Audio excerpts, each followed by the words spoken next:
God purposely, don't miss this, God purposely uses very small, insignificant things to demonstrate much bigger and greater realities that magnify the work of His hand, that magnify His might, His power, His glory.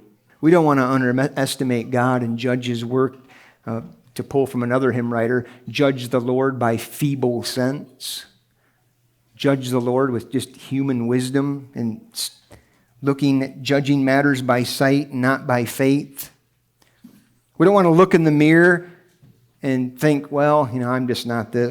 God can't use me because I lack this, that, or the other. I'm just not this or that. I got this past failure. I'm weak here. I got these weaknesses. Listen, if the Lord can use a bunch of nobodies in His day to turn the world upside down, shouldn't that encourage us that He can use a bunch of nobodies here today as well? Wherever He calls us to, whatever station of life or sphere He places us in.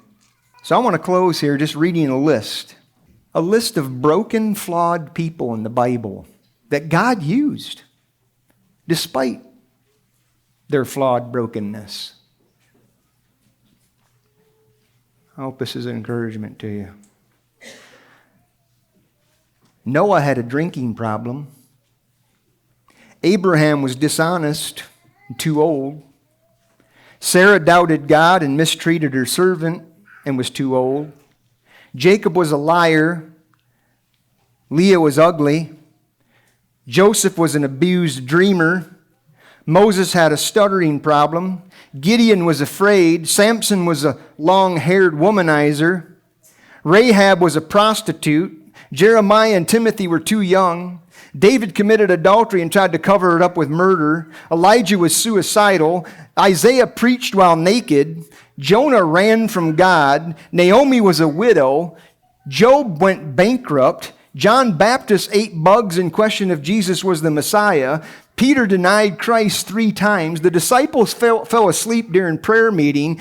Thomas was a doubter. Martha was worried about everything. Mary Magdalene was a prostitute. The Samaritan woman was divorced many times. Zacchaeus was too small. Paul was a self-righteous murderer. Timothy had an ulcer, and Lazarus was dead. And God used him in all these that I just mentioned for His glory. And so, brother, sister, He can use you too.